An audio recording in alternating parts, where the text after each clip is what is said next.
of you here tonight? Are you ready for this? Oh, come on now. We just had some music from all the way across the water and back again. Y'all ready for this tonight? That's what's up.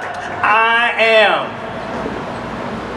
the one who is supposed to be the MC tonight, kind of, sort of, in a way. We have the privilege of a gathering of musicians, of artists, storytellers, and they are here to share their experiences and gather and be a part of our experiences here in Gainesville. Can you believe that? This is such an honor. Please give them a round of applause right now.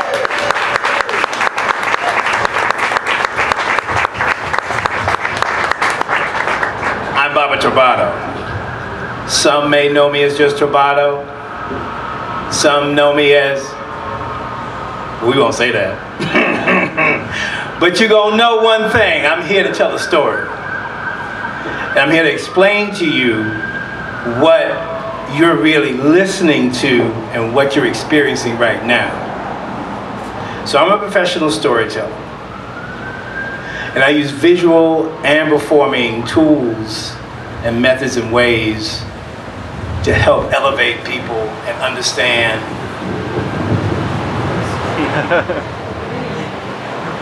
That worked out just perfect.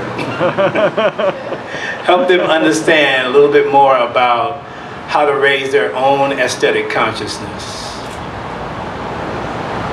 And tonight we're going to talk about these collective memories. So I formed a group, I formed a business called Deep Roots Arts and Culture Creative Services, LLC, and we do a lot of stuff around here. I work with my beautiful wife over there, Terry Bailey Art Collective. Give a round of applause, please. We do a lot of work around here, y'all. And so we were asked to be a part of this, and so this is such a privilege and an honor. Being an artist is not easy. Being a culture keeper is not easy. But we do it from here, right? And it's a calling.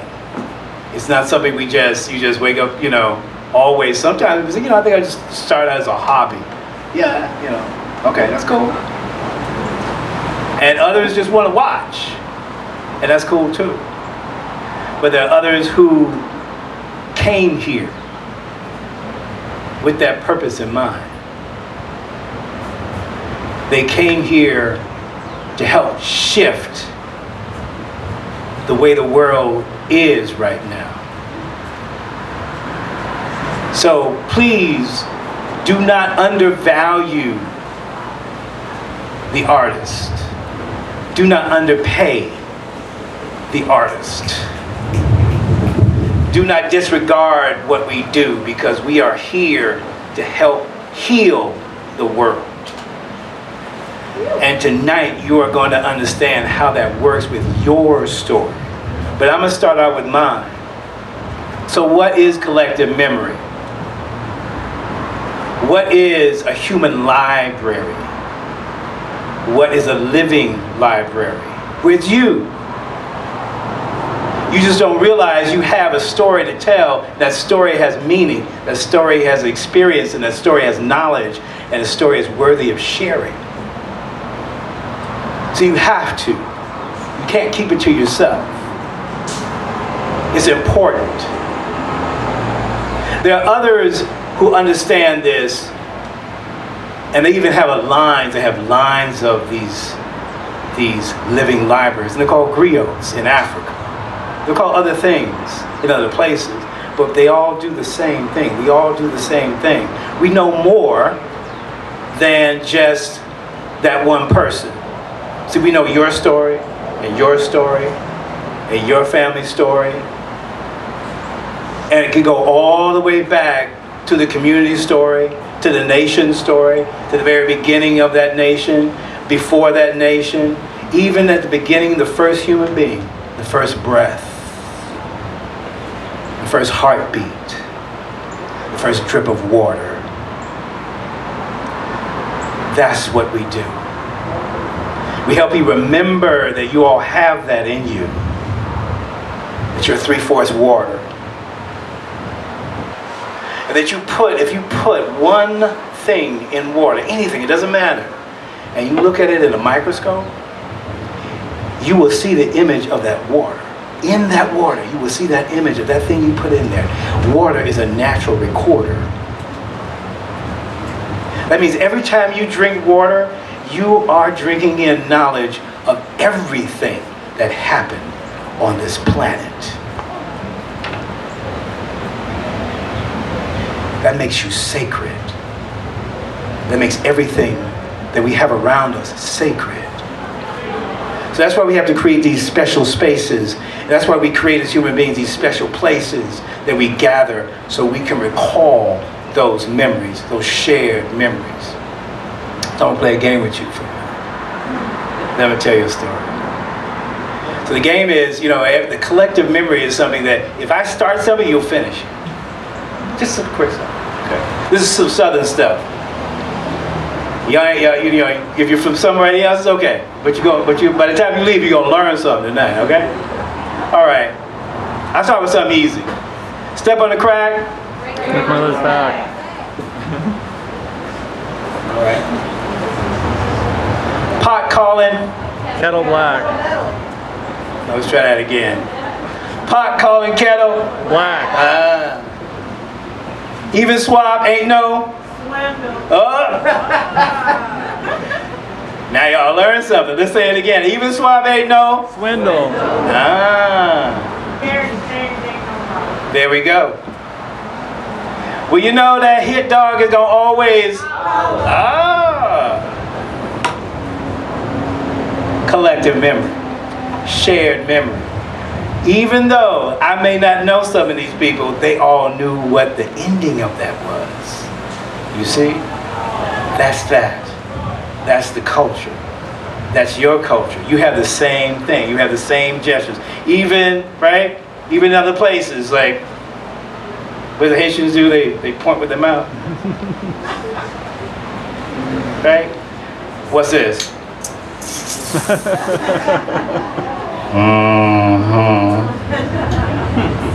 That's saying a lot, right? And you might get slapped by your mama if you do that. In other places, you don't even know what you're talking about. Why is she doing making that sound, right? But that is collective memory, right? And it's important. So here we go. You clocking me? Okay. Because you know how to talk. I'll keep going. So I remember when I was a child, when I grew up right there in the Pleasant Street area.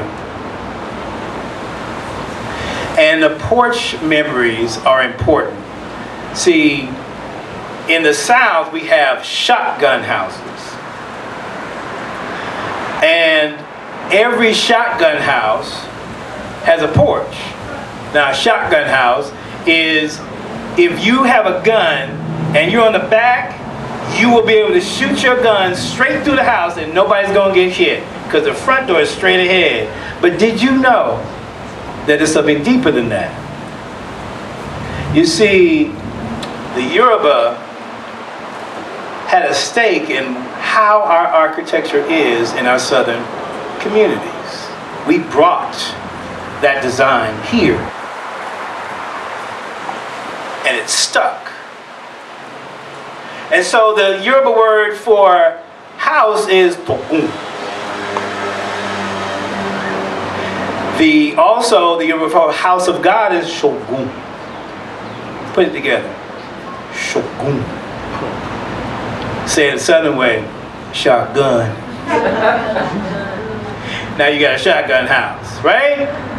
That's how it goes. So on this space, on this shotgun porch, I remember all the experiences I've had right there with my grandmother and my mother and my sister.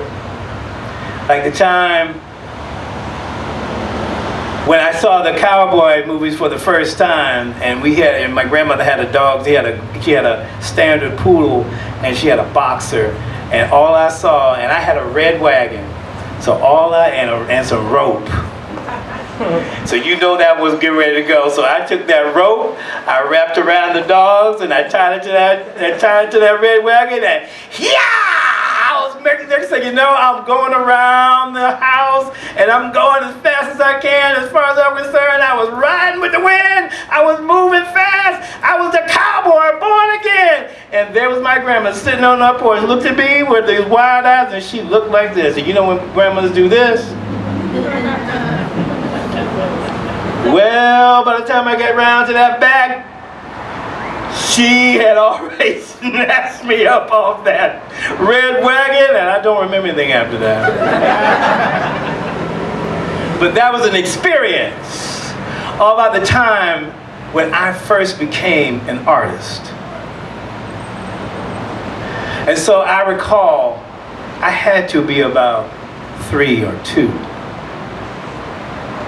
And my grandmother was a beautiful soul, and she was a patient woman. And she loved me very much. Every Sunday, she would always cook me grits, eggs, and bacon. Coffee with warm cream and sugar. And I would read the newspaper, of course, the funny papers, while she read the rest. Blackberry doobie, peach cobbler, sitting out on the back, homemade churned ice cream. My grandmother loved me very much. And I have these memories all on the porch of my grandmother. And there was one day, I decided I was going to draw something for my grandmother to show how much I cared about her, how much she meant to me. And so I started to draw with a pencil. I had seen her write something on a paper. I grabbed it. And I remember there were some colored crayons that she had that she would let me play with, and I grabbed those, and I started to draw birds and sky and my grandmother and my mommy and my sister and my dogs. And I drew it as best I could, and I made beautiful greens and purples, and I was having so much fun. And she wasn't there. She was outside, but I couldn't wait for her to come inside so I could show her the wonderful job that I had done. And she did. She came inside. And I looked and I said, Grandma, look. And my big eyes were there. And I was batting. I was so excited. And I couldn't understand why she was not smiling at me. And she said, boy? And I said, what? Because I had actually done my first drawing, was actually my first mural. Because I had drawn this all on a freshly painted living room wall.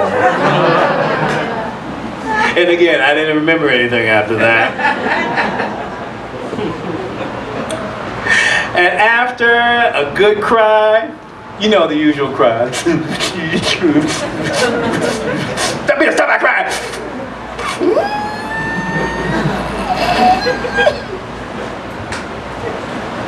We all calmed down, right? And she gave me a big slice of peach cobbler, warm milk, and gave me a drawing pad, crayons, pencils, and markers. She looked at me and she said, you draw very good, but just don't you draw that on my wall anymore. And from that day forward, ladies and gentlemen, I was an artist, and I am the artist you see today.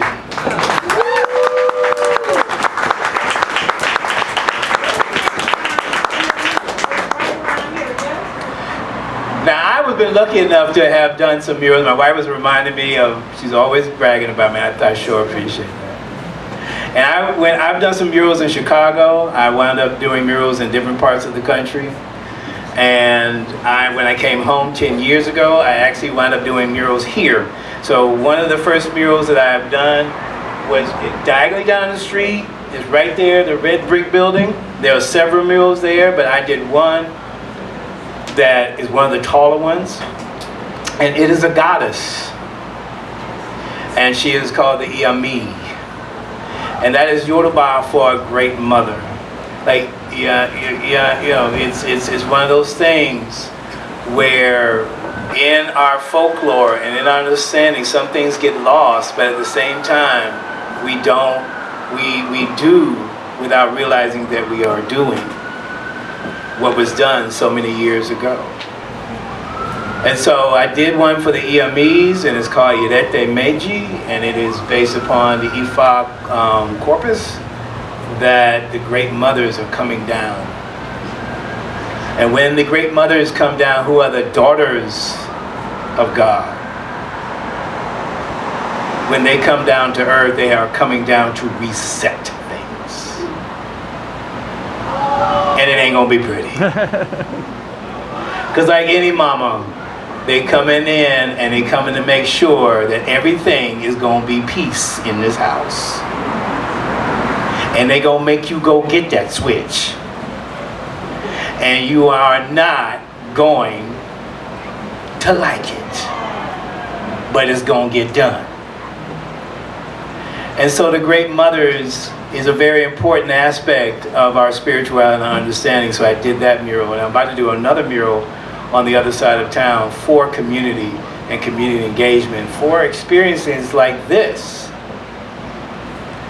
that allow people to hold space. So you got to make sure that you can hold space.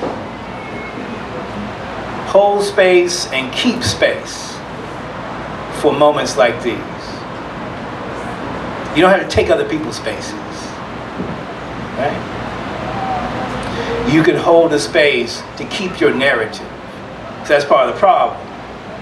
We are trying so hard as a human family to use someone else's narrative. A narrative they made up and they don't even believe themselves. They forgot they told a lie. So it's up to us to recall those hidden memories, those things that are not lost, but just latent and forgotten. And when we tell the truth, and we tell the facts, right, everything will start to move and vibrate differently. It will start to move and vibrate that will harmonize with all of us, with each of us, because we all have a resonating heart, and that resonating heart is aligned with the earth.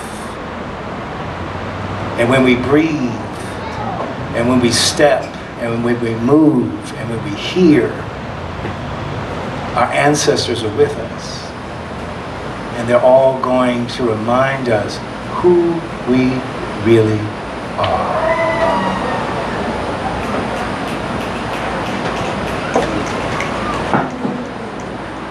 So what I'm going to do is, I'm going to segue. Did I set the tone?